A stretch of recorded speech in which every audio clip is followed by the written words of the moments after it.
Bab 361. Bintang-bintang dan laut di dasar hatinya. Liang Ruoxu menatap Lin Yi, penasaran juga mengenai identitasnya. Selain Rolls-Royce Phantom yang dimilikinya, mobil-mobil yang ia atur untuk menjemput Shen Tianzuo adalah mobil-mobil pro-lisensi, yang berarti mobil-mobil tersebut jelas merupakan mobil baru. Menghabiskan lebih dari 20 juta untuk mobil hanya untuk menjemputnya bukanlah sesuatu yang bisa dilakukan oleh anak orang kaya generasi kedua biasa. Di Huaxia, keluarga-keluarga terkenal pastinya akan mendapat peringkat dan diakui oleh masyarakat luas. Akan tetapi, hanya ada sedikit klan Lin di Huaxia, dan semuanya kurang kuat. Dia bahkan bisa menyebutkan nama-nama anggota keluarga Lin di Yanjing, dan sepertinya tidak ada orang seperti itu di keluarga mereka. Selain itu, meskipun ada beberapa pewaris generasi kedua di Huaxia yang sibuk menjalankan bisnis mereka sepanjang hari, jauh di lubuk hati, mereka tidak dapat mengubah sifat mereka yang selalu mencari kesenangan. Karena alasan ini, dia dan Shen Tianzuo seharusnya menjadi dua tipe orang yang sangat berbeda. Bahkan jika mereka memiliki proyek yang dapat mereka kerjakan bersama atau mempekerjakannya sebagai konsultan ilmiah, orang tuanya lah yang akan melakukannya. Lin Yi sendiri tidak akan mampu menarik bakat seperti itu. Shen Tianzuo sebenarnya bukan orang biasa. Dari sudut pandang ini, identitas Lin Yi sangat menarik. Liang Ruoxu mengulurkan tangannya. Liang Ruoxu, kau tahu identitasku. Aku fokus pada ekonomi. Lin Yi meluruskan ekspresinya dan merapikan pakaiannya sebelum mengulurkan tangannya ke arah Liang Ruoxu.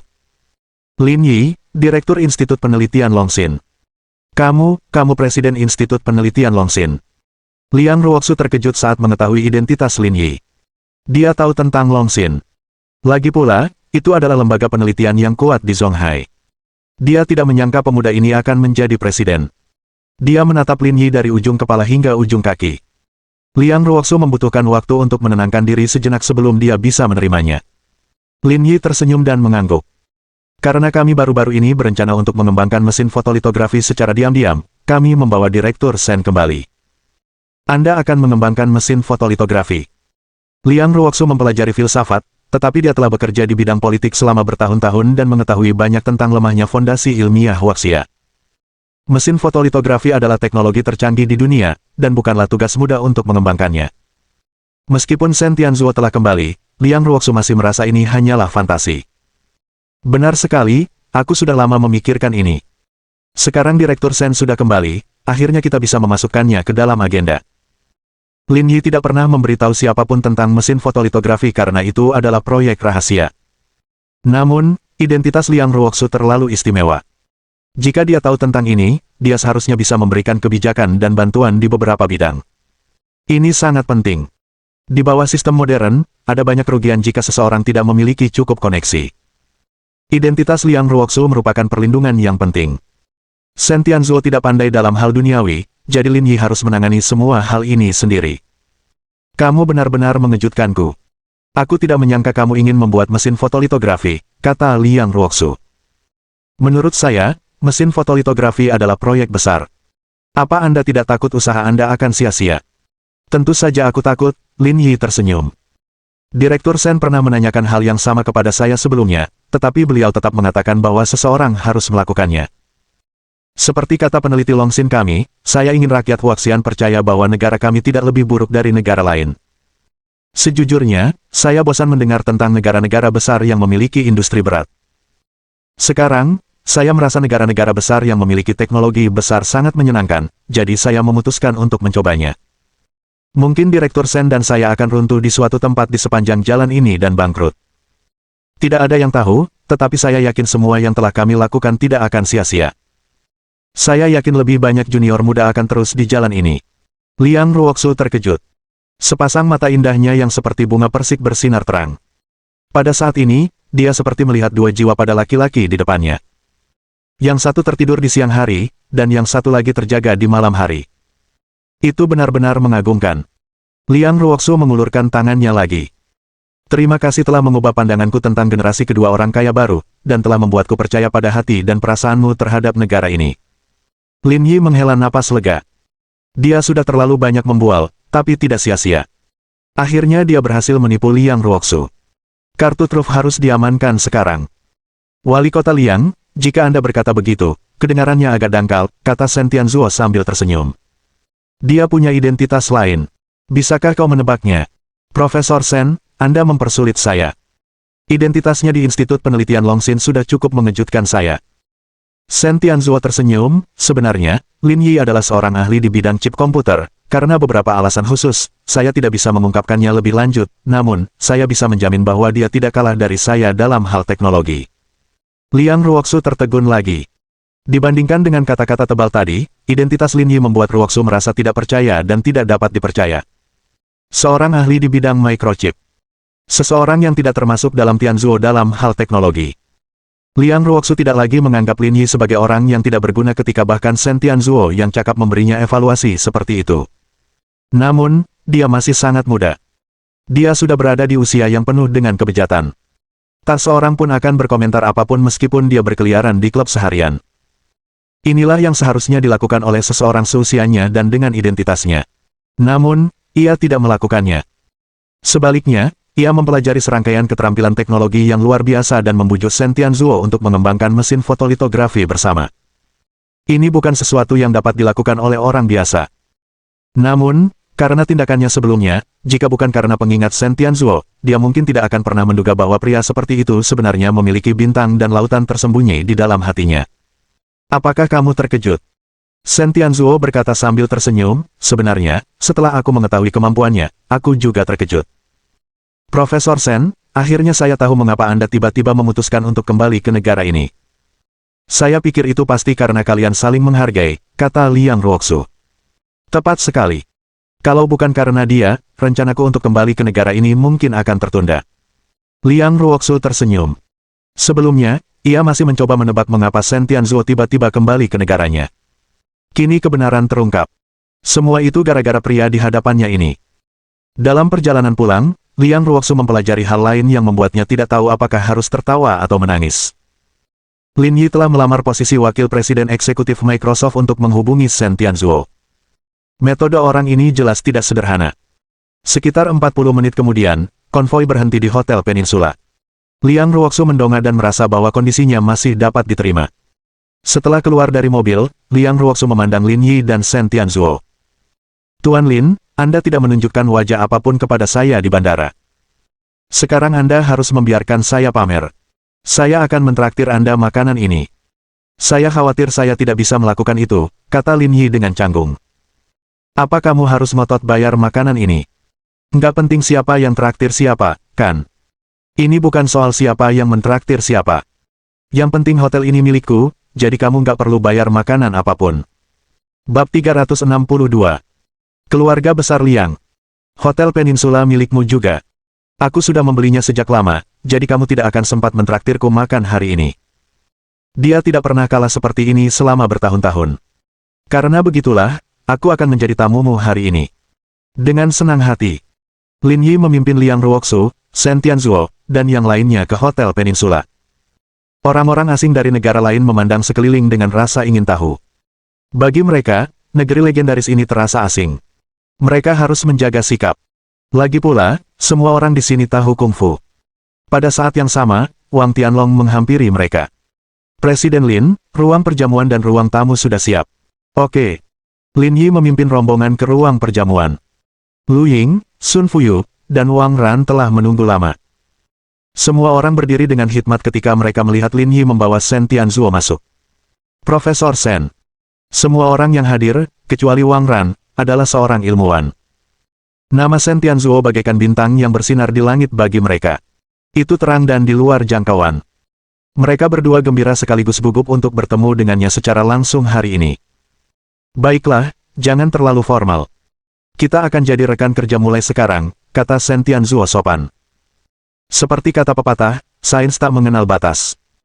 Saya yakin dengan upaya bersama kita, dukungan Presiden Lin, dan arahan Wali Kota Liang, generasi baru teknologi fotolitografi akan segera diperkenalkan ke dunia. Ketika saatnya tiba, nama semua orang akan tercatat dalam sejarah. Tepuk tangan bergema. Shen Tianzuo bahkan lebih bersemangat dari yang diharapkan Lin Yi. Kemudian, Shen Tianzuo memberikan beberapa penjelasan tentang proyek litografi. Melihat pemandangan seperti itu, kepercayaan diri Lin Yi meningkat tanpa alasan. Tampaknya kesuksesan sudah dekat. Mau bicara sebentar, bisik Lin Yi sambil berdiri di samping Liang Ruoxu. Kurasa tidak. Ini juga bukan saat yang tepat, kata Liang Ruoxu. Tidak ada yang namanya kesempatan yang tepat. Dengan statusmu, kami sangat menghargai bimbinganmu, kata Lin Yi. Kau tak perlu menyanjungku. Jangan khawatir, selama itu masih dalam kemampuanku, aku akan memberimu lampu hijau terkait kebijakan, kata Liang Ruoxu. Lihat apa yang kau katakan. Kau membuatnya terdengar seperti aku mengerti sesuatu, kata Lin Yi sambil tersenyum. Tapi karena kau tidak pandai berkata-kata, aku akan membiarkannya saja. Hehehe. Liang Ruoruo mendesah dalam hati. Sungguh pandai bicara.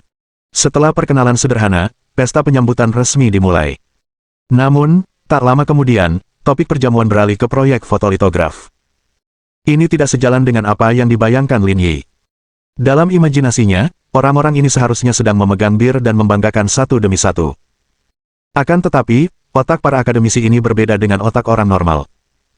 Mereka terus berceloteh tentang suatu teorema, berdebat hingga muka mereka memerah. Lin Yi dan Liang Ruoxu dapat menangkap satu atau dua hal, tetapi dari sudut pandang Wang Ran, ini semua omong kosong. Pesta penyambutannya sangat singkat, hanya berlangsung 1 jam. Bukan karena orang-orang ini tidak pandai berbicara, tetapi 2 botol malte milik Lin Yi sudah cukup membuat mereka kehilangan akal. Dia mengakhiri makan malam lebih awal agar mereka tidak membuang waktu untuk urusan bisnis.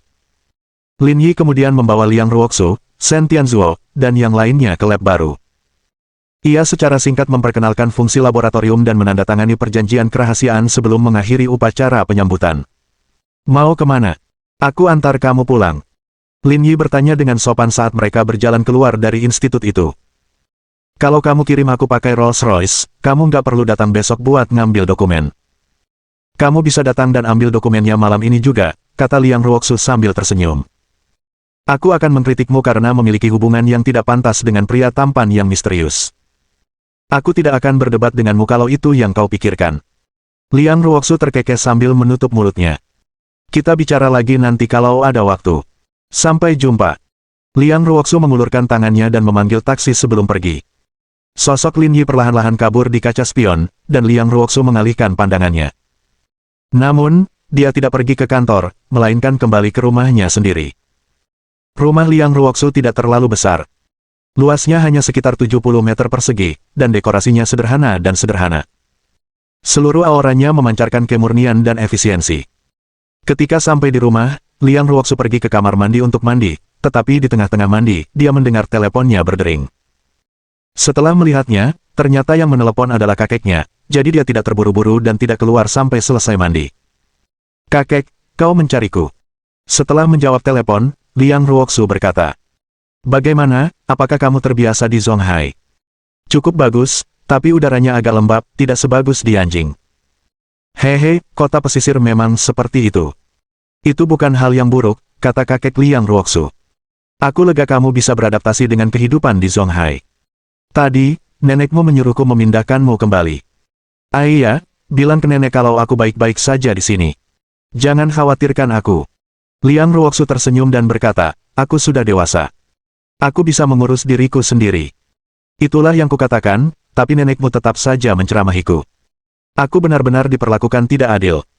Jangan khawatir, aku akan menelepon nenek nanti dan berbicara dengannya. Tidak perlu terburu-buru untuk menelepon, kata kakek Liang Ruoxu. Bukankah kamu pergi menjemput Shen Tianzuo? Bagaimana menurutmu karakternya?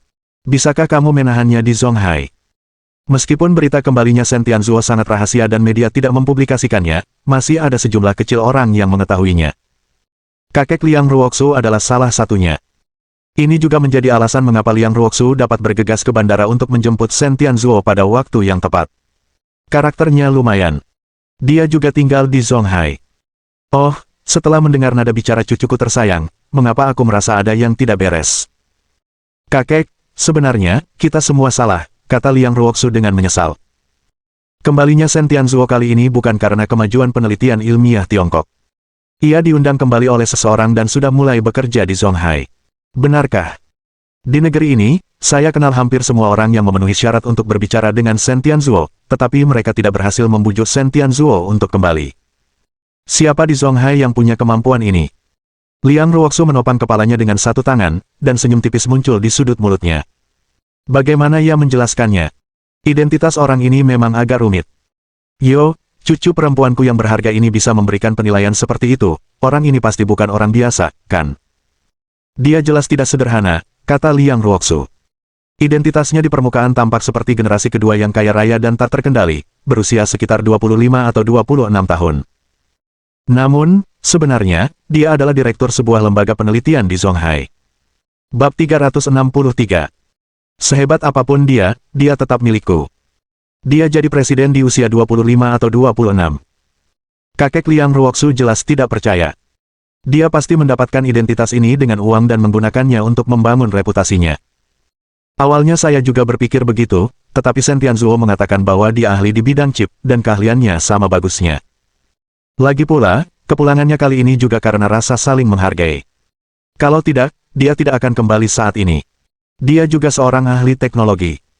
Kali ini, kakek Liang Ruoxu tidak tenang. Jika dia tidak memiliki tingkat keterampilan tertentu, dia tidak akan pernah menerima evaluasi seperti itu. Ini tidak mungkin palsu, kata Liang Ruoxu. Sore harinya, kami makan bersama dan bahkan bertemu dengan para peneliti di bawah bimbingannya. Mereka semua sangat menghormatinya. Jika hanya karena uang, para peneliti itu tidak akan begitu menghormatinya. Kakek Liang Ruoxu terdiam beberapa detik. Siapa namanya? Kurasa aku harus bisa mengenal para tetua di keluarganya. Saya tidak bisa berkomentar tentang itu. Liang Ruoxu tersenyum dan berkata, ini masalah yang sangat rahasia. Gadis kecil, apa kau pikir aku tidak bisa mengendalikanmu hanya karena kau lari ke Zonghai? Kau sudah mulai membuatku penasaran. Percaya atau tidak, aku akan memindahkanmu ke barat laut hanya dengan satu kata. Kalau begitu aku akan memberitahu nenek. Oh, kamu sudah benar-benar dewasa. Kamu berbeda dari waktu muda, kata kakek Liang Ruoxu. Baiklah, karena kau tidak mau memberitahuku siapa pihak lainnya, setidaknya kau harus memberitahuku tujuan kepulangan Shen Tianzuo. Mengapa dia bergabung dengan lembaga penelitian? Setelah merenung selama beberapa detik, Liang Ruoxu berkata, mesin fotolitografi. Apa, mesin fotolitografi? Benar sekali, kata Liang Ruoxu. Shen Tianzuo adalah pakar di bidang fisik komputer. Orang yang mengundangnya kembali ke Tiongkok adalah pakar di bidang chip. Ketika keduanya disatukan, mereka bagaikan sepasang pedang ganda yang seimbang sempurna. Haha, dia benar-benar kembali bekerja dengan mesin fotolitografi. Kakek Liang Ruoxu tertawa terbahak-bahak. Ambisi anak ini tidaklah kecil. Bukan hanya tidak kecil, dia masih ingin melakukan sesuatu yang belum dikembangkan oleh banyak peneliti dan dana. Aku benar-benar takut kita akan berakhir dengan tangan kosong. Liang Ruoxu berdiri dan mengeluarkan sekaleng yogurt dari kulkas. Tapi saya merasa, terlepas dari apakah masalah ini berhasil atau tidak, ini tetap hal yang baik. Makna positif yang bisa dibawanya jauh lebih besar dari yang kita bayangkan. Cucu perempuanku tersayang. Kalau kau berkata begitu, kau mungkin terlihat terlalu naif, kata kakek Liang Ruoxu. Ibumu mendirikan perusahaan sebesar itu, dan kamu telah terpengaruh olehnya selama bertahun-tahun. Jangan bilang kamu masih belum menyadari sesuatu. Hah? Apa yang aku lewatkan? Kakek Liang Ruoxu tersenyum. Kemungkinan besar ia sedang pamer di depan Liang Ruoxu. Rapat yang dihadiri banyak orang tidaklah penting, dan rapat yang penting pun tidak dihadiri banyak orang. Rapat besar diadakan untuk menyelesaikan masalah kecil, rapat kecil diadakan untuk menyelesaikan masalah besar, dan tidak ada rapat yang diadakan untuk menyelesaikan masalah besar. Apakah Anda mengerti maksud saya? Liang Ruoxu tidak berminat lagi menikmati yogurt yang terbuka itu, jadi dia menyingkirkannya. Saya mengerti logikanya, tapi saya tidak tahu apa hubungannya ini dengan mesin fotolitografi. Itu semua ada hubungannya dengan itu. Pada kenyataannya, sebuah negara mirip dengan sebuah perusahaan. Tidak baik jika terlalu banyak orang yang terlibat. Liang Ruoxu terdiam beberapa detik. Ia berpikir sejenak dan berkata, Kakek, apakah maksudmu ketika negara pertama kali menjalankan proyek ini, terlalu banyak departemen dan orang yang terlibat, sehingga menyebabkan situasi seperti ini? Benar, nenekmu seorang peneliti. Saat itu, mengapa mereka hanya butuh beberapa tahun untuk mengembangkan senjata nuklir? Itu karena seluruh negeri sedang berusaha keras untuk mewujudkannya. Sekarang, di bawah tren pembangunan secara keseluruhan, kita telah mengembangkan banyak hubungan yang rumit. Hal ini seringkali merugikan kemajuan ilmu pengetahuan. Kalau begitu aku mengerti, kata Liang Ruoxu. Selain uang, yang paling dibutuhkan sains adalah kebebasan. Tentu saja, ini adalah poin yang paling penting, kata kakek Liang Ruoxu. Oh ya, ketika kamu pergi ke Zonghai kali ini, apakah Zhao Mo menghubungimu? Kenapa kamu tidak memberitahuku lebih awal, kata Liang Ruoxu. Aku baru saja turun dari pesawat dan dia meneleponku. Dia memintaku untuk membantu mengurus Cisco, tapi aku mengabaikannya. Sudah kuduga. Kenapa lagi anak ini datang menemuiku beberapa hari yang lalu? Bahkan setelah sekian lama, kau tetap tidak mau memberinya waktu, kata kakek Liang Ruoksu. Kakeknya dan aku saling kenal. Kalau kondisinya memungkinkan, tolong jaga dia. Aku akan melihat bagaimana hasilnya, kata Liang Ruoksu. Perkembangan Sisko telah melampaui semua ekspektasi kami. Sebagai salah satu penyandang dana penting yang mendukung Sisko, Zhao Mo telah menghasilkan banyak uang. Saya tidak perlu mengurusnya lagi. Seperti yang sudah kubilang, Zhao Mo lumayan. Investasi dan metode bisnisnya juga lumayan. Di kota Yanjing yang besar ini, dia bisa dibilang nomor 1. Karena dia tertarik padamu, beri dia kesempatan. Saya akan menutup telepon jika Anda terus membicarakan masalah ini, kata Liang Ruoksu. Oke. Aku tidak akan membahasnya lagi, kata kakek Liang Ruoksu. Nah, bukankah Shen Tianzuo akan mempelajari mesin litografi? Jika dia membutuhkan lampu hijau, tolong bantu dia. Berhasil atau tidak, masalah ini akan berdampak positif bagi masyarakat. Jangan khawatir, aku tahu apa yang kulakukan. Saat waktunya tiba, aku akan mengurusnya. Baru saja, saya meminta Anda untuk mengurus Sisko, yang berada di bawah Zhao Mo. Anda tidak setuju. Sekarang, ketika saya meminta Anda untuk mengurus proyek fotolitografi Shen Tianzuo, Anda langsung setuju. Mengapa saya merasa ada yang tidak beres? Ada apa? Tadi aku tanya siapa orang yang bekerja sama dengan Shen Tianzuo di proyek fotolitografi itu, tapi kau tetap tidak mau memberitahuku. Apa karena orang ini? 25 atau 26? Dia lumayan tampan, ya. Kalau tidak, dia tidak akan bisa menyaingi nenekmu. Bip. Liang Ruoksu tidak berkata apa-apa. Ia langsung menutup telepon dan mengeluh pada dirinya sendiri. Kamu sudah tua sekali, kenapa masih suka bergosip? Di Hotel Peninsula. Lin Yi melihat waktu setelah Liang Ruoksu pergi, lalu pergi menjemput Ji Qingyan dari tempat kerja. Lin Yi berpikir sejenak. Dari total 4.000 km lebih yang telah ia tempuh, sekitar 1.000 km diantaranya berkat dirinya. Dia benar-benar membantunya dalam hal ini. Apakah kamu perlu lembur hari ini? Tanya Lin Yi di telepon ketika dia sampai di tempat parkir. Kalau dia masih perlu lembur, dia akan naik sebentar. Kalau tidak, dia akan menunggunya di sini. Soal misinya, Lin Yi sudah tidak khawatir lagi. Jaraknya kurang dari 200 km lagi, dan ia bisa menyelesaikannya besok dengan mudah. Tidak perlu terburu-buru. Proses penawaran hampir selesai. Tidak banyak yang bisa dilakukan malam ini, tunggu saja di tempat parkir. Saya akan berganti pakaian dan turun sekarang. Oke. Tak lama kemudian, ia melihat Ji Qingyan, mengenakan gaun biru tua, keluar dari lift sambil membawa tas tangan Hermes. Langkahnya ringan dan elegan. Tidak banyak yang tersisa di rumah. Aku ingin pergi membeli makanan. Ikut aku, jangan kabur malam-malam. Dia tahu bahwa Lin Yi akan terus menyetir untuk Didi di malam hari, jadi Ji Qingyan sering menggunakan segala macam alasan untuk membuatnya menemaninya di malam hari.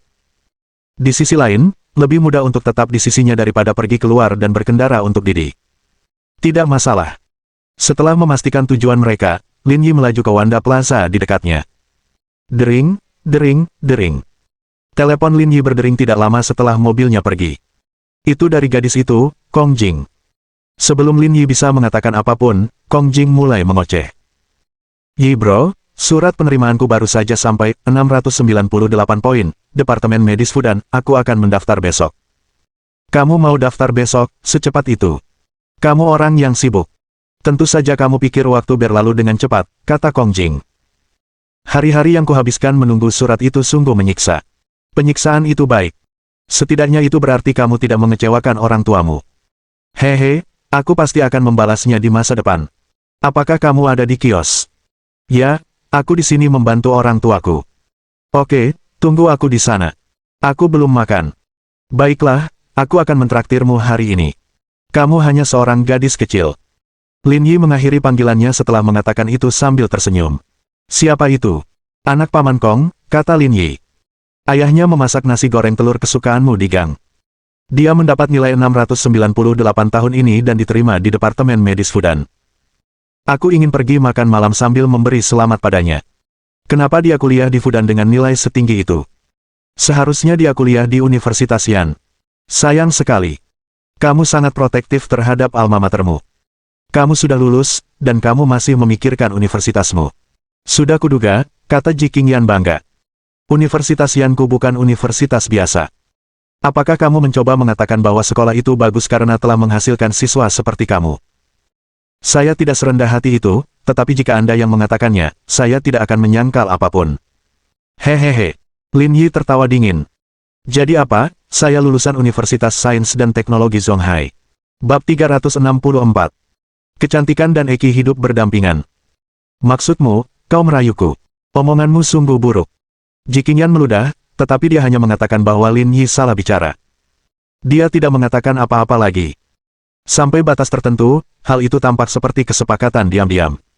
Dalam waktu kurang dari 5 menit, keduanya sampai di gang di Jalan Zhongshuan. Lin Yi memarkir mobil dan mengikuti Ji Qingyan masuk. Yi bro. Kong Jing berlari kecil ketika melihat Lin Yi. Ia melambat ketika melihat Ji Qingyan. Kakak perempuannya ini sangat cantik, tetapi ibunya berkata bahwa sulit untuk memikat wanita cantik, jadi dia tidak berani terlalu dekat dengan Lin Yi. Kamu adalah Kong Jing, kan?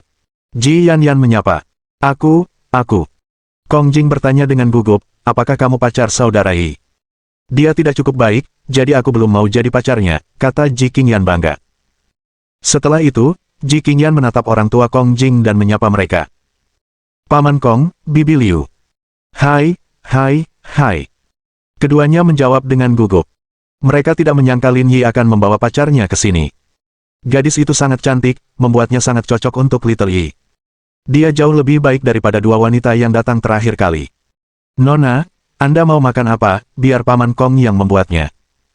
Ji Qingyan menunjuk nasi goreng telur di atas meja. Aku pesan ini. Ini terlalu mudah. Aku akan membuatkanmu nasi goreng bacon. Tidak apa-apa, Bibi Liu. Lin Yi selalu membelikan nasi goreng telurmu untukku. Aku juga suka nasi gorengmu. Baiklah kalau begitu. Aku akan meminta Paman Kong untuk membuatkanmu piring baru. Kalau begitu, aku harus merepotkanmu, Bibi Liu. Lin Yi memberikan nasi goreng itu kepada Ji Qingyan, lalu bersiap untuk memakannya. Semester akan segera dimulai. Kenapa kamu tidak memberitahuku hasilnya saat pertama kali kamu terima?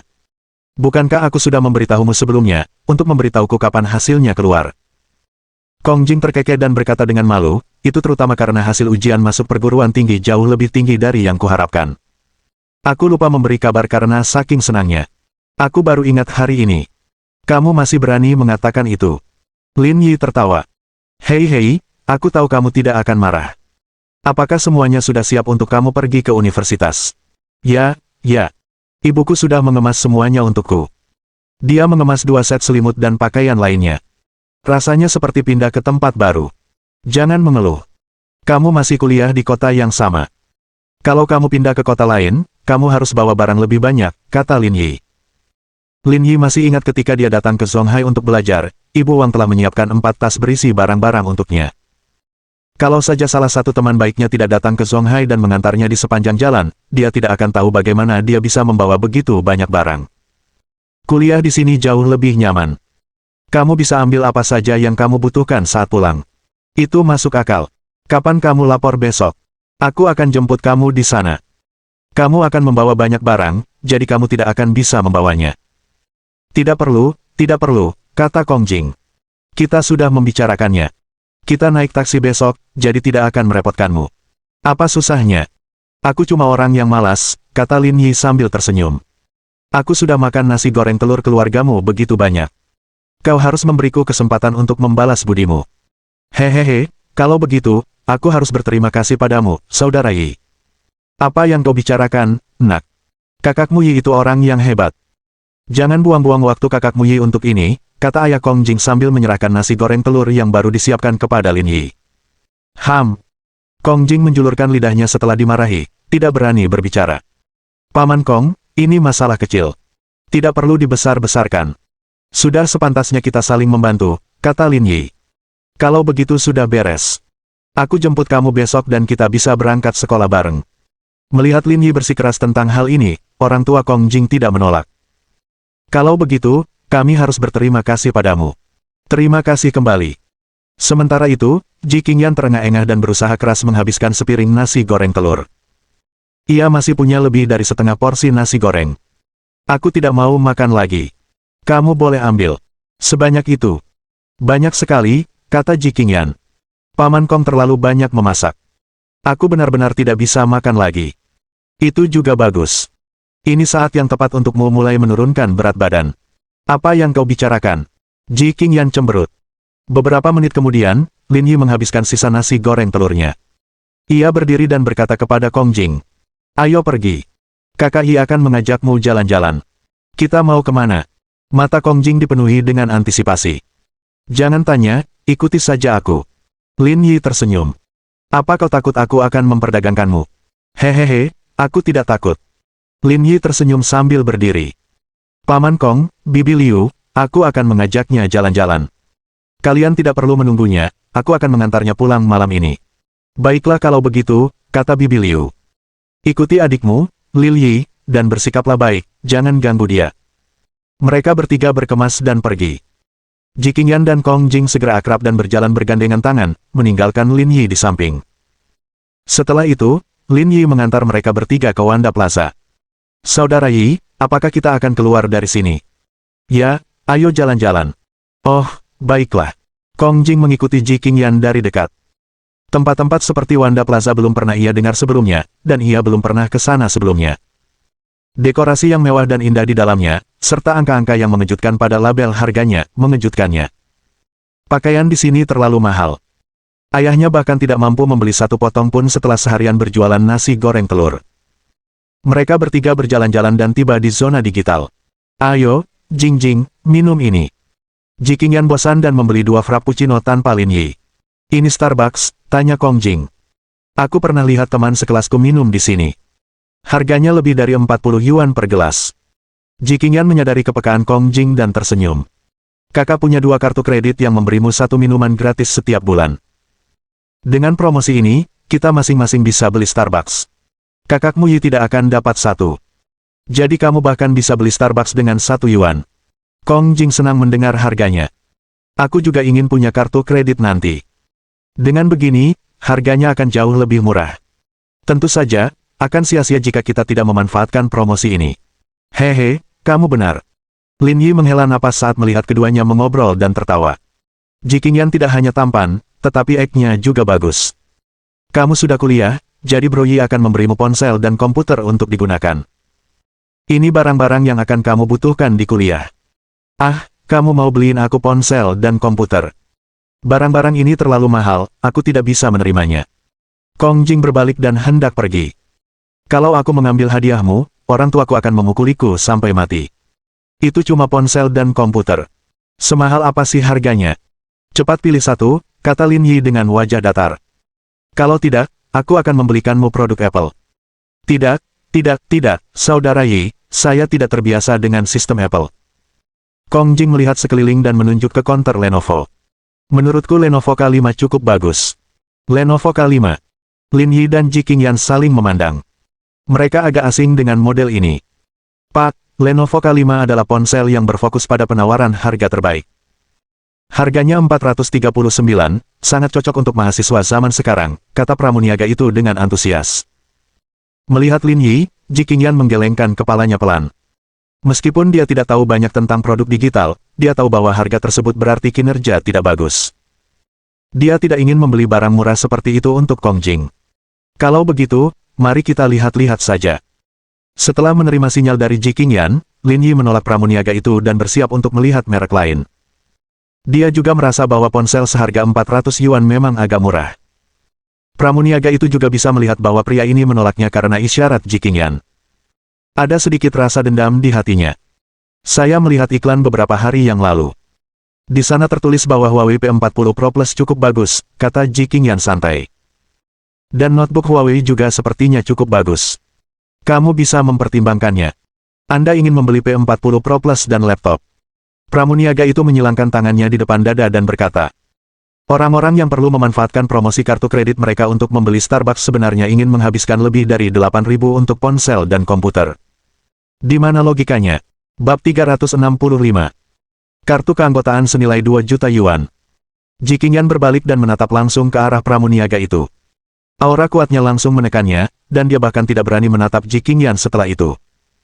Apa hakmu mengatakan itu tentang Suster Qingyan? Kong Jing kesal.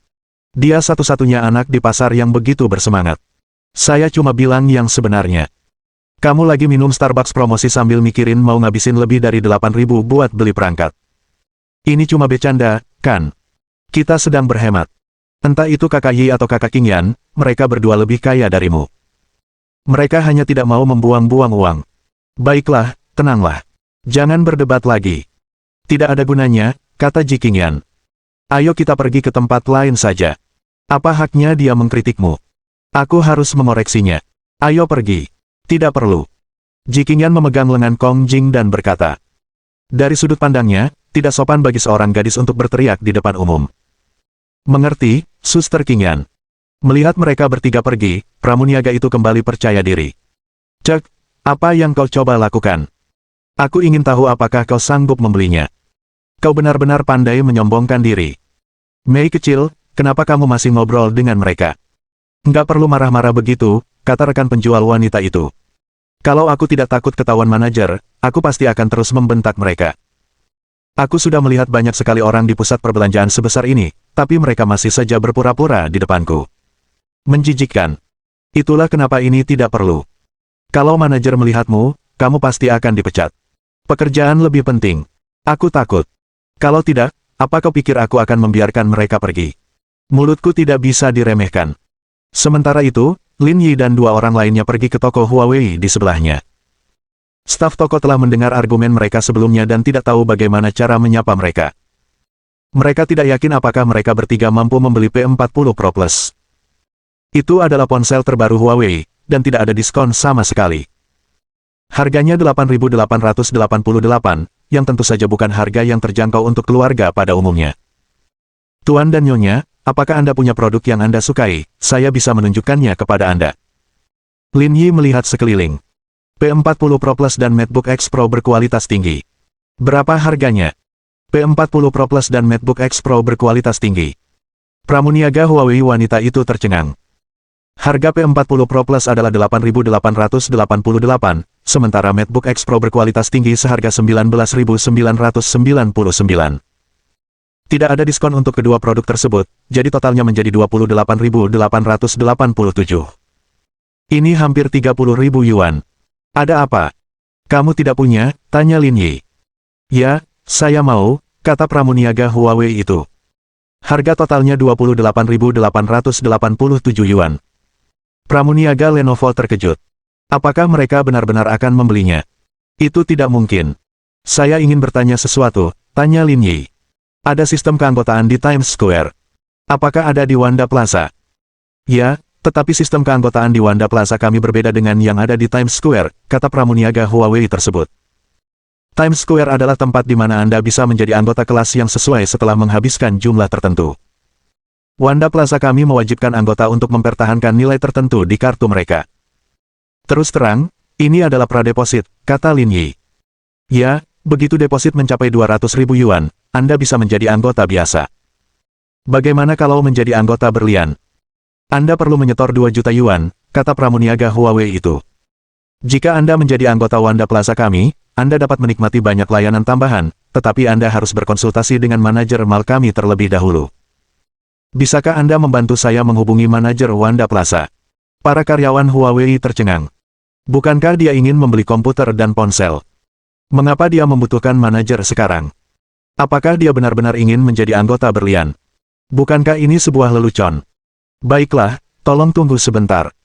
Perwakilan penjualan wanita itu menelepon manajer mal dengan telepon rumah internal.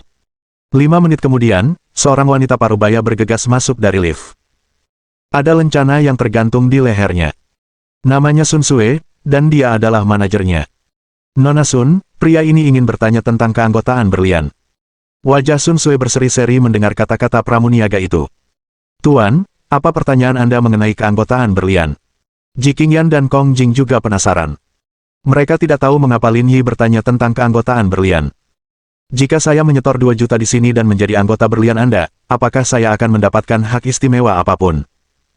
Tentu saja, kata Sun Sue sambil tersenyum lebar. Pak, kita bisa ke kantor saya. Saya akan menjelaskannya secara detail. Kamu tidak perlu mengatakan apa-apa lagi, kata Lin Yi sambil menunjuk ke arah pramuniaga Lenovo.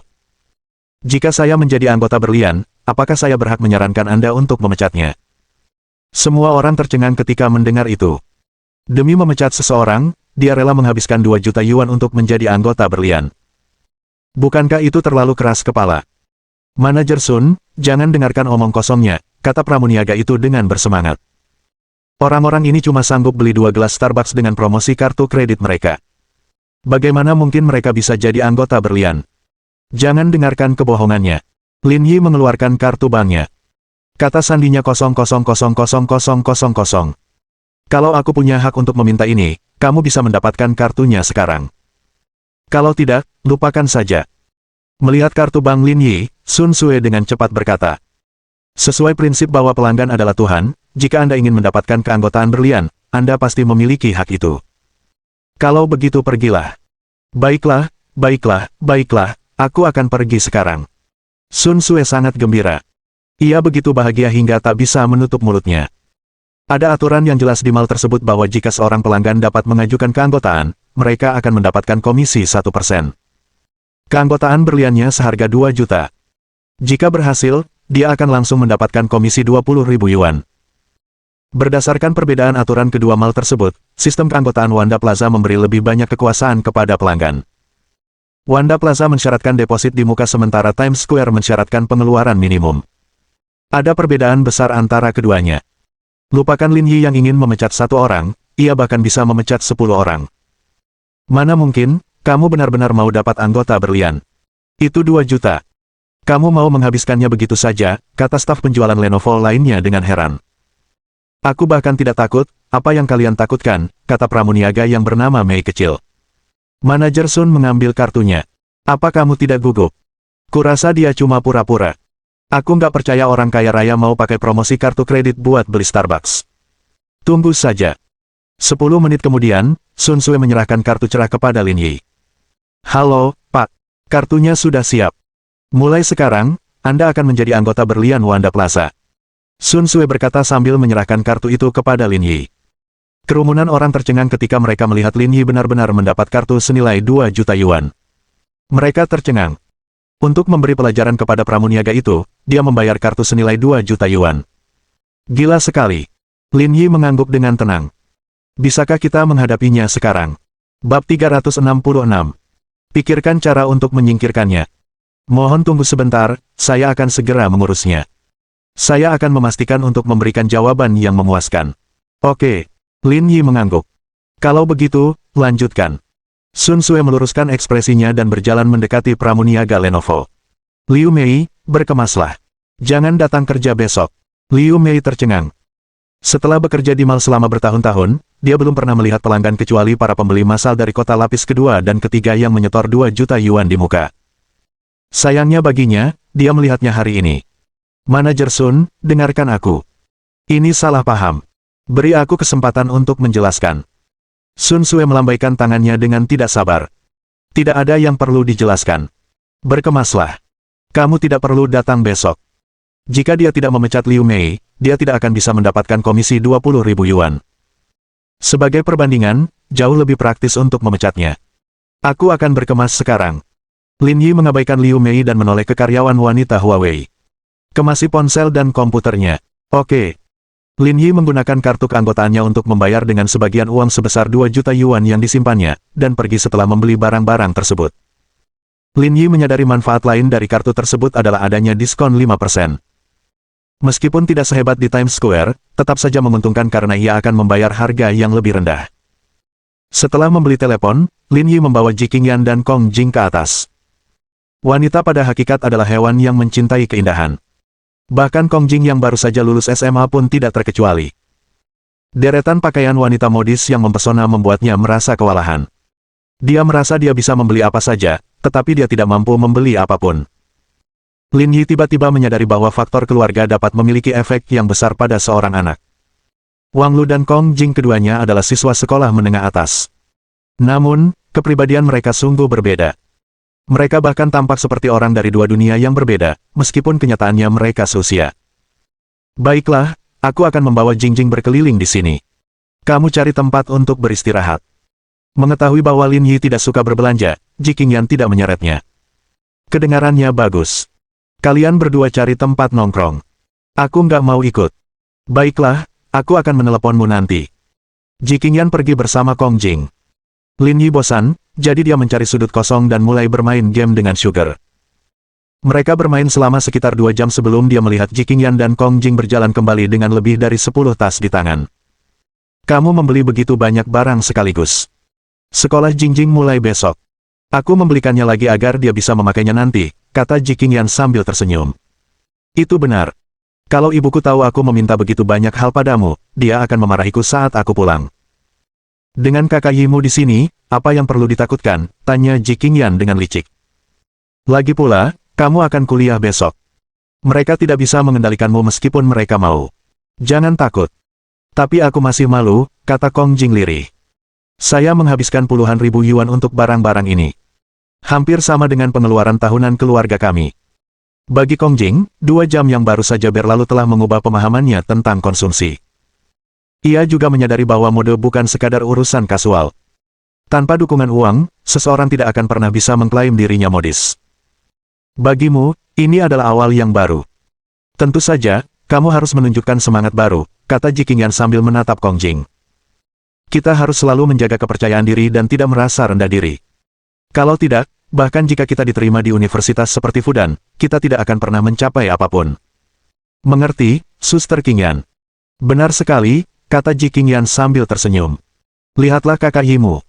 Dia tidak lulus dari sekolah ternama, tapi ada rasa percaya diri yang tak terlukiskan dari lubuk hatinya. Lihat dia sekarang, bukankah dia baik-baik saja? Lin Yi mengusap dagunya, entah kenapa merasa percaya diri. Kata-kata itu terdengar seperti memiliki makna tambahan. Benar, kata Kong Jing sambil tersenyum. Aku harus belajar lebih banyak dari saudara Yi di masa depan. Oke. Ji Qingyan berkata, ayo naik ke atas dan melihat-lihat. Karena kita sudah di sini, kita bisa berbelanja bersama. Saudari Qingyan, sepertinya para staf akan segera mengakhiri shift mereka di sini. Tidak apa-apa. Kita masih punya waktu.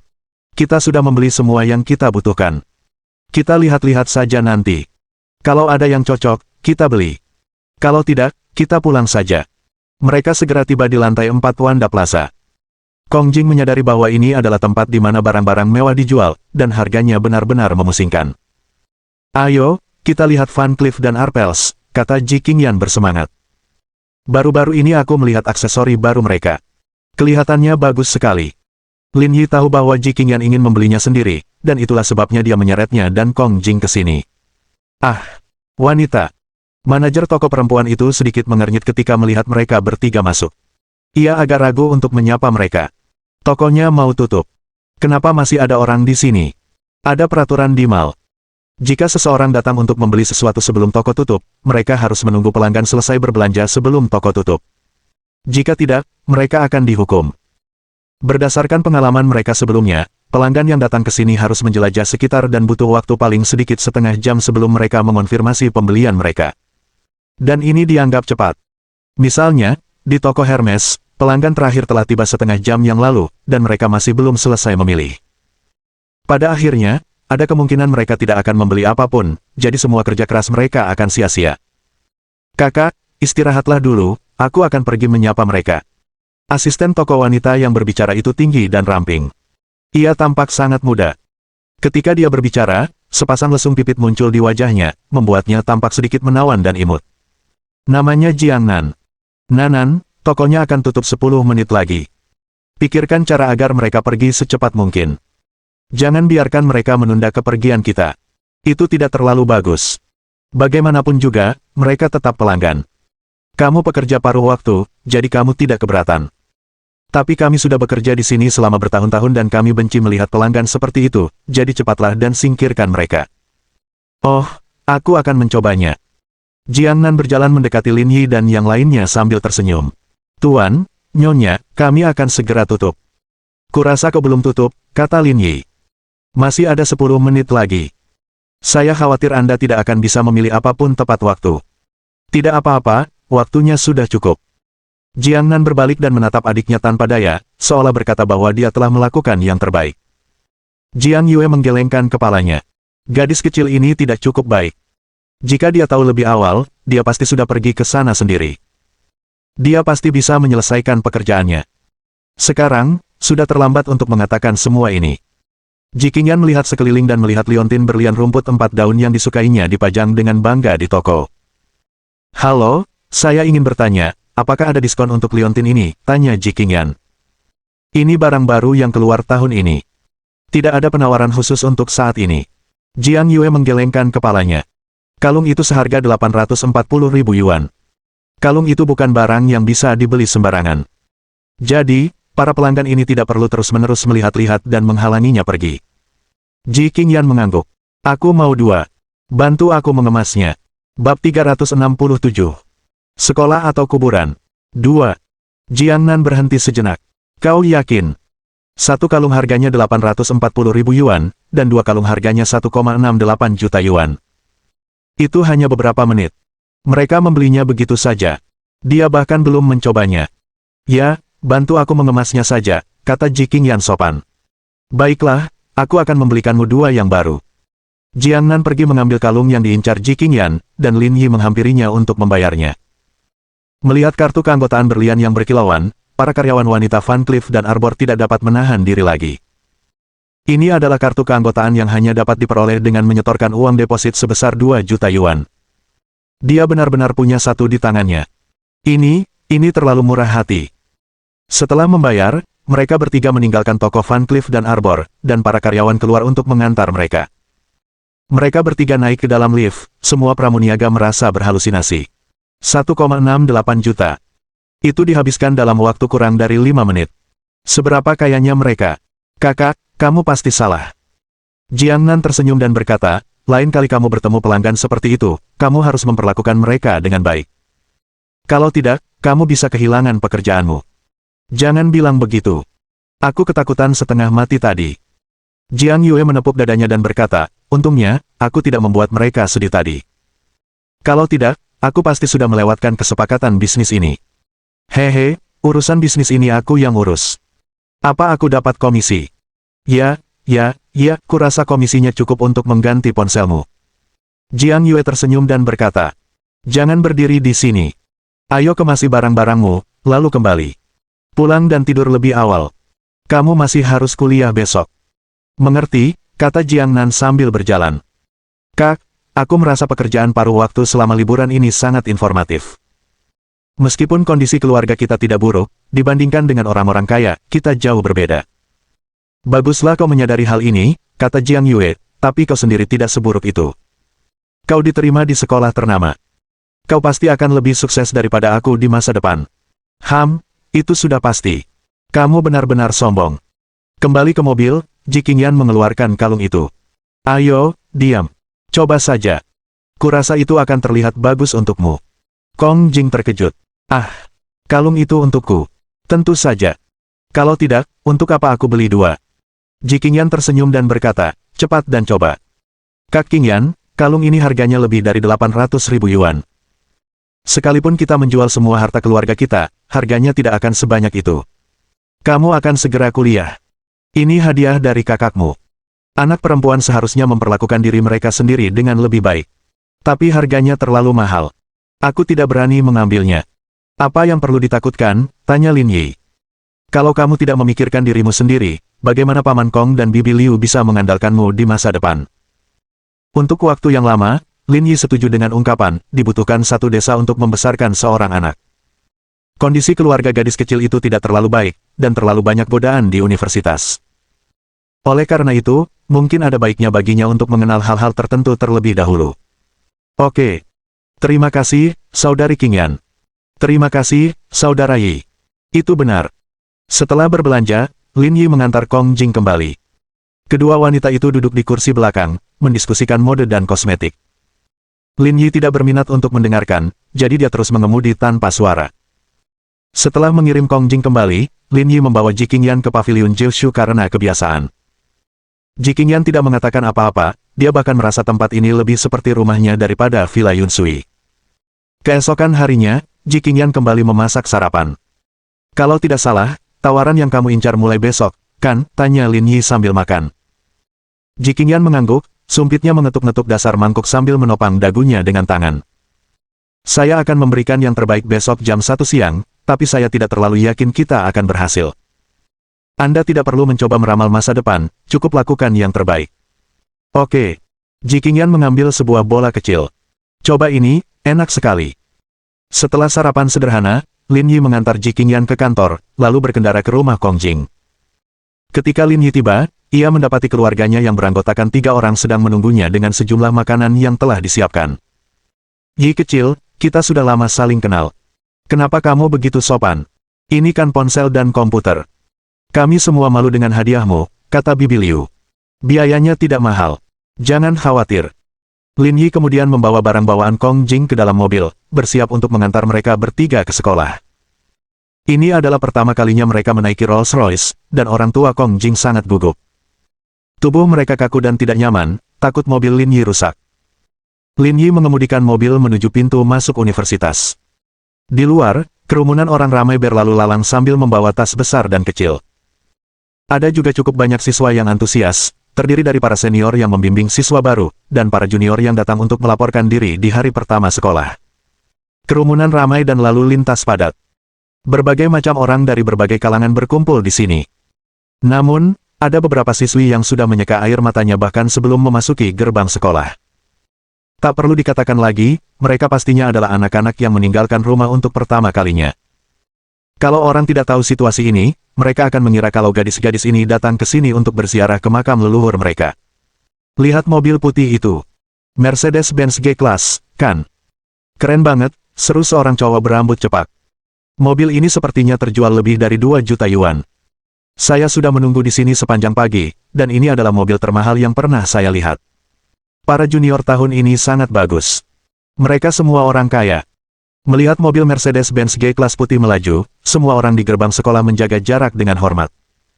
Jika mereka menabraknya, mereka tidak akan mampu membayar biaya perbaikannya. Dasar orang-orang kampungan yang belum pernah melihat dunia. Mercedes-Benz G-Class saja sudah membuat mereka kaget seperti ini. Kalau kami mengendarai Ferrari keluarga kami, yang harganya lebih dari 4 juta yuan, mereka harus menjaga jarak lebih dari 10 meter. Orang yang berbicara adalah seorang wanita parubaya. Ia duduk di kursi penumpang depan dan memakai alas bedak tebal di wajahnya. Setiap kali ia bergerak sedikit saja, ia membuatnya tampak seperti sedang turun salju di dalam mobil. Kalau bukan karena putra kita yang pemalu, aku nggak akan naik mobil ini. Mobil ini masih agak kurang dibandingkan Ferrari. Dulu, orang bilang tidak banyak orang kaya di sekolah ternama seperti Fudan. Hari ini, akhirnya saya melihatnya sendiri, kata wanita parubaya itu. Di masa depan, anakku bisa memikat semua siswi di sekolah ini.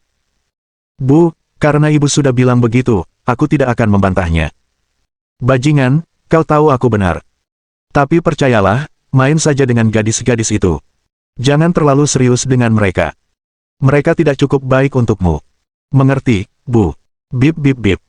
Tepat saat mereka bertiga sedang mengobrol, tiba-tiba mereka mendengar seseorang membunyikan klakson di belakang mereka. Wanita parubaya itu langsung kesal. Siapa ini? Beraninya dia membunyikan klakson. Apa dia tidak tahu kita naik Mercedes-Benz seharga lebih dari 2 juta yuan? Sial, apa yang kau lakukan? Mobil di belakang kita itu Rolls-Royce Phantom seharga lebih dari 9 juta. Bab 368. Apakah semua itu berlian? Rolls-Royce senilai lebih dari 9 juta. Setelah mengetahui harga mobil di belakang mereka, wanita parubaya dan putranya buru-buru menoleh untuk melihatnya. Logo emas di bagian depan mobil hampir membutakan mereka. Apakah mobil ini benar-benar bernilai lebih dari 9 juta? Untuk apa aku berbohong padamu? Suaminya memarahi, Rolls-Royce model lain sama sekali tidak seperti ini. Bahkan yang termurah pun lebih mahal daripada Ferrari kita. Lalu apa yang kita tunggu? Cepat dan beri jalan bagi mereka. Kita tidak mampu menyinggung orang-orang seperti itu. Hentikan omong kosongmu, aku tahu apa yang kulakukan. Pria parubaya itu menepikan mobilnya dan memberi jalan bagi Lin Yi. Lin Yi mengendarai mobil ke kampus Fudan di bawah tatapan iri semua orang. Para senior tahun ini terlalu hebat. Salah satu dari mereka bahkan mengendarai Rolls-Royce. Dia mungkin generasi kedua terkaya di Fudan. Kedengarannya benar. Jarang sekali mobil seperti ini di Zonghai. Kamu lihat sopirnya. Dia tampan sekali. Apa gunanya tampan? Yang penting adalah temperamen seorang pria. Tapi temperamennya juga bagus. Dia keren banget. Lupakan saja. Segalanya terasa baru bagi Kong Jing ketika mereka tiba di kampus Fudan. Kehidupan kampus yang selalu ia impikan akhirnya akan segera dimulai. Ketiga anggota keluarga Kong tidak begitu paham dengan pendaftaran universitas, tetapi Lin Yi, yang pernah kuliah sebelumnya, cukup paham dengan hal itu. Lin Yi memimpin Kong Jing, dan mereka berdua berpisah. Kong Jing pergi mengurus urusan asrama sementara Lin Yi pergi mengambil kartu kampus sendiri, menghemat banyak waktu mereka. Kong Jing membawa 2 tas besar berisi barang bawaan, masing-masing dibawa oleh Lin Yi dan ayahnya, sedangkan tas-tas kecil lainnya dibawa oleh Kong Jing dan ibunya. Situasi asrama di Fudan jauh lebih baik dari apa yang dibayangkan Lin Yi. 4 orang berbagi kamar, dengan 2 set tempat tidur susun untuk dibagi antar siswa. Suasananya mirip dengan yang ditayangkan di TV. Ketika mereka berempat memasuki kamar, mereka mendapati ketiga tempat tidur telah terisi. Namun, mereka hanya melihat 2 gadis di ruangan itu. Kedua gadis itu tidak dapat menahan cemberut ketika melihat keluarga Kong Jing yang beranggotakan 4 orang. Dari mana orang-orang ini berasal? Kenapa mereka terlihat seperti petani? Belum lagi barang bawaan mereka, apakah semuanya dikemas dalam karung goni? Bahkan tidak ada koper. Sungguh menyedihkan. Sebelum masuk universitas, anggota keluarga mereka mengatakan bahwa teman sekelas di universitas adalah koneksi terpenting yang dapat mereka buat untuk mengamankan pekerjaan masa depan mereka. Tadi, mereka agak senang karena punya teman sekamar yang berkulit putih, kaya, dan cantik. Mereka berharap bisa punya teman sekamar lagi, tetapi ternyata teman sekamar terakhir itu seorang petani. Sungguh sial. Pria itu, di sisi lain, sangat tampan. Hei, hei, hei, hei. Awas, jangan tabrak barang-barangku, kata Feng Jia. Nama gadis itu Feng Jia. Dia tidak tinggi, dan rambutnya pendek, membuatnya memancarkan aura licik. Oh, baiklah, kata ayah Kong Jing dengan canggung sambil membawa barang bawaannya. Lin Yi melirik orang yang berbicara. Tak satu pun teman sekamar Kong Jing yang tampak ramah. Kehidupan asrama Kong Jing mungkin akan mengalami beberapa liku-liku di masa mendatang. Meski begitu, Lin Yi tidak ingin terlalu ikut campur. Kong Jing sudah dewasa, dan ia harus belajar bagaimana menangani hubungannya sendiri di sekolah. Karena dia orang terakhir yang tiba, ibu Kong Jing mulai merapikan barang-barangnya di tempat tidur terakhir. Kiki, kamu tahu di mana Nanan? Sudah hampir siang, ayo kita makan siang nanti. Nanan pergi mengambil kartu makan. Kita berangkat nanti kalau dia pulang, kata gadis bernama Kiki itu. Ya, aku agak lapar setelah bekerja sepanjang pagi. Hei, hei, hei. Pelan-pelan. Jangan sentuh cangkirku, ulang Feng Jia. Ibu Kong Jing menoleh ke belakang dan berkata dengan malu, aku hanya melihat. Aku tidak akan menyentuhnya. Feng Jia tampak meremehkan dan mengambil kembali gelas airnya. Jia, ayo kita bereskan barang-barang ini agar tidak kotor. Saya kira demikian. Bagaimana kamu bisa bicara seperti itu? Kong Jing tidak senang. Kita tidak sedang membicarakanmu. Kenapa kamu berasumsi? Juga, kita akan jadi teman sekamar mulai sekarang. Kita harus buat aturan denganmu. Kamu tidak boleh menyentuh apapun yang kami taruh di asrama. Aku tidak ingin menyentuh barang-barangmu. Kong Jing memutar matanya ke arah mereka berdua dan berkata dengan dingin. Baguslah kalau kamu tahu batas kemampuanmu sendiri, kata gadis bernama Kiki itu. Juga, kamu harus menjaga kebersihan pribadimu agar asrama tidak berantakan. Apa maksudnya? Jelaskan maksudmu saat kau menyuruhku menjaga kebersihan pribadiku. Bukankah aku sudah cukup jelas? Bagaimana kamu bisa masuk ke Fudan? Apa kamu punya masalah pendengaran? Biar aku beritahu padamu. Baiklah, tenanglah. Tenanglah. Kalian semua baru saja masuk universitas. Kalian harus rukun dengan teman sekamar kalian. Bibi Liu tersenyum dan berkata kepada Feng Jia dan Kiki. Putri saya sudah dimanja sejak kecil. Kalian harus lebih toleran ke depannya. Hei, cepatlah jaga jarak 1 meter dariku. Aku tidak tahan baunya. Bibi Liu mundur beberapa langkah, merasa canggung. Ia tidak mengatakan apa-apa meskipun ia merasa tidak enak badan. Berderak. Pintu didorong terbuka, dan seorang gadis bergaun panjang masuk. Lin Yi memiringkan kepalanya dan menatapnya. Dia tampak familiar. Bukankah dia pramuniaga dari Van Cleef dan Arbor kemarin? Jiang Nan sedikit terkejut melihat Lin Yi dan Kong Jing. Ia tidak menyangka akan bertemu mereka di sini. Apakah kamu juga dari asrama ini? Kong Jing bertanya dengan rasa ingin tahu. Ya, aku baru saja pergi mengambil kartu makan. Jiang Nan tersenyum. Aku Jiang Nan. Ayo kita makan bersama setelah kita membongkar barang. Saya Kong Jing. Saya juga agak lapar. Nanan, apa yang kau tunggu? Aku agak lapar. Ayo kita pergi bersama, kata Feng Jia. Saat menghadapi Jiang Nan, sikap mereka berubah 180 derajat. Mereka sangat antusias. Kita semua satu asrama.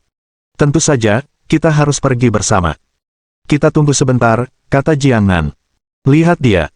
Kalau aku punya pilihan, aku nggak mau jadi teman sekamarnya. Jiang Nan sedikit mengernyit. Apa yang dia katakan? Apakah dia memandang rendah orang lain? Aku tidak terlalu lapar. Kalau kamu lapar, kamu bisa pergi dulu. Kita berdua akan pergi nanti. Nanan, kalau kamu nggak pergi, nggak ada gunanya kita berdua pergi sendiri. Tapi aku tidak terlalu lapar. Aku ingin makan nanti. Baiklah kalau begitu. Kami akan menunggumu bersama, kata Feng Jia acuh tak acuh. Dia tidak mengerti mengapa seorang wanita adil, kaya, dan cantik seperti Jiang Nan mau repot-repot dengan seorang desa. Jiang Nan adalah pilihan ideal Feng Jia untuk menjadi sahabat di masa depan. Awalnya, Kong Jing agak tertekan ketika bertemu dua teman sekamar yang memandang rendah dirinya. Namun, kemunculan Jiang Nan membuat awan gelap di hatinya menghilang. Jing, di mana kalungmu? Tanya Jiang Nan dengan iri. Sejak saya mulai bekerja paruh waktu di Van Cleef dan Arbor, saya sudah mengincarnya. Namun, saya tidak mampu membelinya. Keluarkan saja dan biarkan saya mengaguminya. Kong Jing mengeluarkan kalung semanggi berdaun 4 itu karena malu. Berlian yang berkilauan itu membuat Feng Jia dan Kiki ketakutan.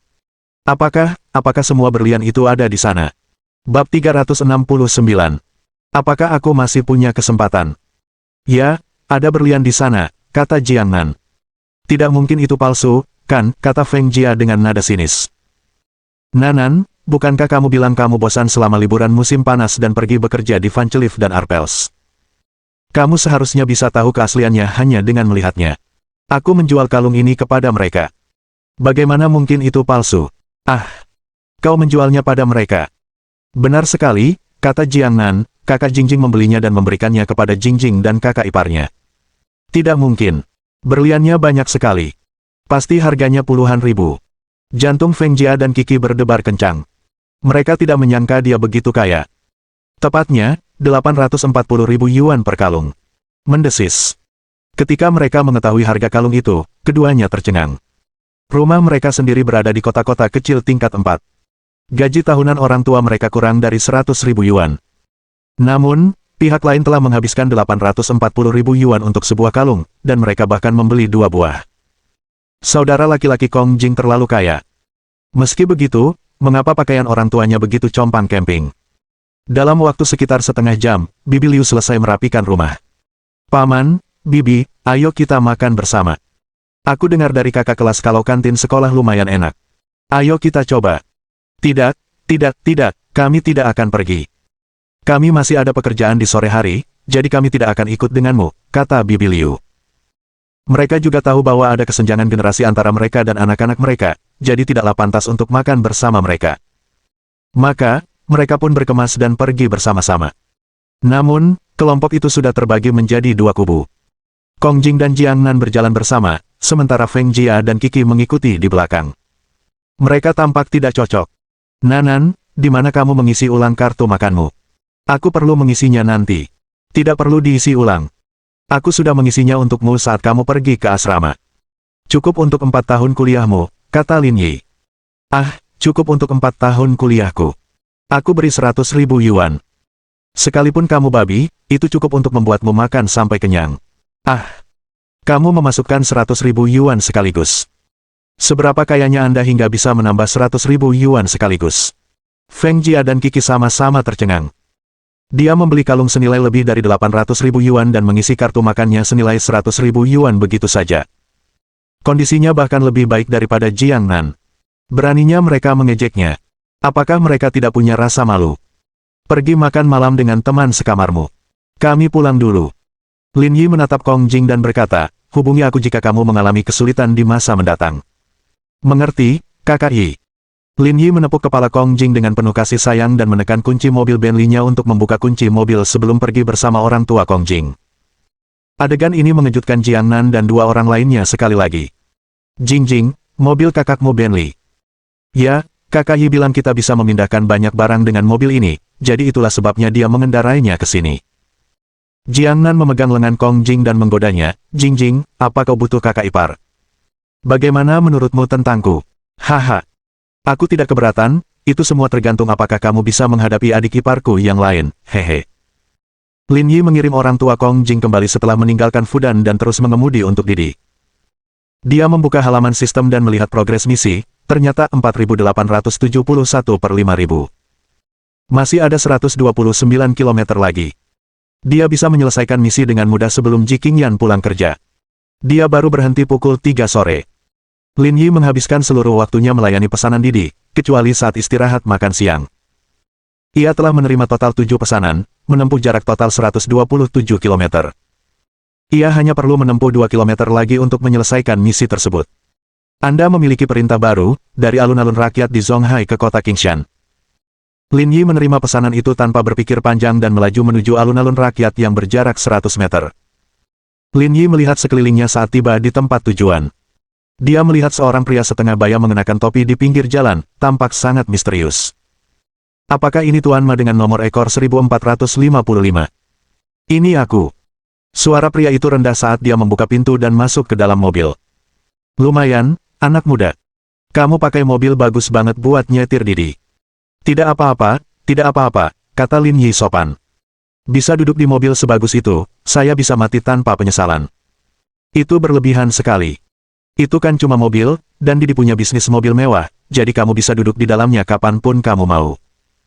Mungkin karena pesanan terakhir, Lin Yi sedang senang dan mulai mengobrol dengan penumpang paruh baya itu. Pria paruh baya itu tersenyum, tetapi tidak berkata apa-apa. Ekspresinya agak aneh dan dalam. Kamu mau tur ke kota Qingshan? Kudengar ada resor pemandian air panas di sana. Sepertinya lumayan bagus, dan harganya juga tidak mahal. Aku tidak akan ke sana untuk bersenang-senang. Kalau begitu, apakah ini untuk kunjungan keluarga? Tidak. Apakah Anda di sini untuk memeriksa investasi? Tidak, aku akan pergi ke kantor polisi kota Qingshan. Jadi, Anda salah satu petugas polisi kota Qingshan, kata Lin Yi sambil tersenyum. Saya akan menyelesaikan pesanan dengan cepat dan memberi Anda diskon. Lagi pula, ia hanya tinggal 2 km lagi untuk menyelesaikan misinya. Selama perintahnya selesai, ia tidak peduli dengan hal lain. Saya bukan polisi. Saya akan menyerahkan diri. Ah, serahkan dirimu. Keluarga saya tinggal di desa Lianhua di kota Qingshan. Saya mendorong mertua saya menuruni gunung ketika kami mendakinya kemarin. Sesampainya di rumah, saya bahkan membunuh istri saya dengan membacok dan memotong-motongnya. Saya ingin melarikan diri, tetapi saya menyesalinya di tengah jalan dan memutuskan untuk menyerahkan diri. Pria parubaya itu berbalik dan tersenyum pada Lin Yi. Anak muda, kurasa kau orang baik. Kalau aku mengajakmu mendaki gunung untuk terakhir kalinya, maukah kau? Lin Yi ketakutan hingga bulu kuduknya berdiri. Ia mengumpat dalam hati, aku mungkin takkan selamat hari ini. Ketika mereka sampai di persimpangan, Lin Yi memutar balik mobilnya dan melaju menuju kantor polisi terdekat. Anak muda, ini bukan jalan menuju kota Qingshan. Kakak, dengan kemampuanmu, semua kantor polisi akan menerimamu. Aku akan mengirimmu ke kantor polisi terdekat saja. Lin Yi berpura-pura tenang. Raja Neraka tidak menunggu siapapun. Jangan buang waktu di jalan. Apakah kamu benar-benar tidak mau pergi hiking bersamaku? Lin Yi menginjak rem dan menghentikan Rolls-Royce di depan kantor polisi. Bro, sabarlah. Aku masih muda, belum menikah, jadi hidupku masih jauh dari kata sempurna. Meskipun kita akur, jalan menuju neraka itu panjang dan berliku, jadi ini yang terbaik yang bisa kulakukan untukmu. Baiklah kalau begitu. Kalau ada waktu, aku akan mengajakmu mendaki gunung bersamaku nanti, kata pria parubaya itu. Oke. Ingatlah untuk menghubungiku dalam mimpimu saat kau bereinkarnasi, kata Lin Yi. Setelah itu, pria parubaya itu keluar dari mobil dan berjalan menuju kantor polisi. Lin Yi menghela napas lega. Apa yang dia lakukan sampai bisa mendapatkan penumpang seperti ini? Dia melihat misi sistem dan menyadari bahwa pria itu mungkin tidak akan mampu lagi membayar biaya perjalanan. Sialan, dia harus mencoba sekali lagi. Misi selesai, hadiah 200.000 poin pengalaman. Pekerjaan selesai 100%, hadiah Didi Cuxing 80% saham. Apa-apaan? Misinya benar-benar selesai. Big Brother benar-benar menyelesaikan pesanannya. Jelas sekali pria ini masih peduli pada orang lain. Setiap tahun baru, aku pasti akan pergi ke kuil dan membakar lebih banyak uang kertas untukmu. Petik 1. Bab 370. Dokter Rakyat yang Mulia. Melihat hadiah sistem, Lin Yi merasa sulit menenangkan dirinya. Ia telah memikirkan betapa hebatnya jika ia dapat mengalahkan Didi sepenuhnya, karena ia kemudian dapat menikmati data besar Didi tanpa masalah apapun. Dia bisa mendapatkan apapun yang dia inginkan. Dering, dering, dering. Saat itu, ponsel di sakunya berdering. Ternyata Tian Yan yang menelepon. Meskipun mereka tidak berbicara lama, Lin Yi masih memiliki kesan yang mendalam terhadap gadis menggairahkan ini. Direktur Lin, saya baru saja mendengar kabar bahwa Anda telah sepenuhnya mengambil alih Didi. Benarkah itu? Benar. Saya sekarang punya 100% saham di Didi. Di ujung telepon yang lain, Tian Yan terdiam beberapa detik. Direktur Lin, Anda orang paling berani yang pernah saya temui seumur hidup. Anda benar-benar menelan Didi dalam sekali teguk. Ini sesuatu yang banyak orang tidak akan mampu lakukan, bahkan jika mereka mau. Ini masalah kecil, bukan masalah besar. Karena kamu sudah membeli Didi, mungkin ada beberapa formalitas yang harus kita lalui, kata Tian Yan sopan. Jangan beritahu siapapun tentang ini. Aku akan pergi ke sana kalau ada waktu. Lin Yi menutup telepon setelah memberikan penjelasan sederhana kepada Tian Yan. Misi selesai. Lin Yi langsung menuju ke grup Chaoyang dan membuka halaman sistem. Dia telah menyelesaikan 3 kelas saat itu, dan sistem telah memberinya 3 lencana prestasi. Dia tidak yakin apakah ini hanya sekadar hiasan, atau apakah mereka memiliki fungsi tersembunyi lainnya. Dia pernah bertanya pada sistem itu sebelumnya, tetapi sistem itu hanya menjawab bahwa dia tidak punya apapun untuk dikatakan, yang mana merupakan hal yang cukup arogan darinya. Sistem, buka kelas baru. Kelas pengalaman, dokter. Penyelesaian kelas, 0%. Apakah Anda ingin menerima tas hadiah besar, 10 juta yuan, dan 1 set pisau bedah paduan? Menerima. Hadiah uang tunai 10 juta RMB telah diterima, silakan periksa. Pisau bedah paduan telah didistribusikan ke bagasi Rolls-Royce, silakan periksa. Beberapa detik kemudian, sebuah pesan dari bank memberitahu Lin Yi bahwa 10 juta RMB telah diterima. Namun, Lin Yi tidak peduli lagi dengan uang tunai 10 juta itu. Ia keluar dari mobil dengan tergesa-gesa dan membuka bagasi Rolls-Royce. Di dalamnya terdapat sebuah kotak kardus sepanjang sekitar 40 cm. Lin Yi tak sabar untuk membukanya dan menemukan sebuah kotak lipat hitam di dalamnya. Setelah dibuka, terdapat puluhan pisau berkilau yang memancarkan cahaya dingin, membuat hati Lin Yi terasa dingin. Selain itu, ada juga gunting, pinset, dan perkakas kecil lainnya. Totalnya ada lebih dari 100 barang, dan semuanya menjadi satu set lengkap. Melihat lengkapnya peralatan bedah, selain kegembiraan, Lin Yi juga sedikit gugup. Ini adalah pekerjaan yang berbeda dari profesi lainnya. Di mata Lin Yi, ini adalah profesi paling istimewa yang dapat dicapai oleh orang biasa. Pentingnya dan profesionalisme yang dibutuhkan terbukti dengan sendirinya. Meskipun dia memiliki kebijaksanaan orang bijak dalam pikirannya, masih agak sulit untuk memenuhi syarat untuk pekerjaan profesional seperti itu. Dering, dering, dering. Tepat pada saat itu, telepon Lin Yi berdering. Dia sudah menebak siapa peneleponnya. Halo, apakah ini Tuan Lin Yi? Itu aku. Orang di ujung telepon itu sangat sopan, membuat Lin Yi menganggapnya serius. Halo, saya dari Biro Pajak Zonghai. Baru-baru ini saya melihat Anda berada di Thailand, dan Anda telah melakukan transaksi sebesar 5,9 juta yuan di luar negeri. Saya ingin memverifikasi detailnya dengan Anda. Hahaha. Transaksi 5,9 juta yuan di Thailand. Itu bukan panggilan dari rumah sakit. Panggilan penipuan ini datang pada saat yang tepat. Ah, benar juga, aku beli gajah. Ada yang mau ditanyakan lagi? Orang di ujung telepon terdiam cukup lama. Dia jago banget ngomongin orang. Dududu. Orang itu mengakhiri panggilan setelah mengumpat. Dering dering dering. Telepon berdering lagi. Halo, saya Chen Ping, Direktur Departemen Sumber Daya Manusia Rumah Sakit Huasan, yang berafiliasi dengan Universitas Fudan. Apakah Anda Tuan Lin Yi? Selamat atas kelulusan wawancara dan penilaian. Jika tidak ada kendala, silakan melapor ke Departemen SDM pukul 9 pagi di hari kerja berikutnya. Lin Yi menutup telepon setelah beberapa percakapan sederhana. Dia melirik tanggalnya. Hari itu Sabtu, dan dia harus melapor ke Departemen SDM lusa. Sepertinya ini adalah hari terakhir liburannya, dan dia harus menyelesaikan urusannya dengan Didi terlebih dahulu. He Yuan dan Qi Xianzhao telah menunggu lama saat Lin Yi kembali ke Lingyun Group. Bos, apakah Anda punya rencana baru? Ini bukan rencana baru, ini hanya pembaruan biasa, kata Lin Yi. Saya membeli sisa 80% saham Didi, dan sekarang perusahaan itu menjadi anak perusahaan yang sepenuhnya dimiliki oleh Lingyun Group. Kalian harus pergi ke sana dalam beberapa hari ke depan dan menyelesaikan prosedur serah terima. Ah, kamu beli Didi. Keduanya tidak dapat menahan mulut ternganga mendengar berita mengejutkan itu. Bukankah ini terlalu diam? Dia telah melakukan hal sebesar itu tanpa bersuara. Biayanya pasti sedikitnya puluhan miliar. Lin Yi mengangguk. Big Data Didi akan menjadi bagian tak terpisahkan dari pusat data besar kita. Aku sudah membicarakan ide ini kepada kalian sebelumnya, dan setelah mempertimbangkannya dengan matang, akhirnya aku membelinya.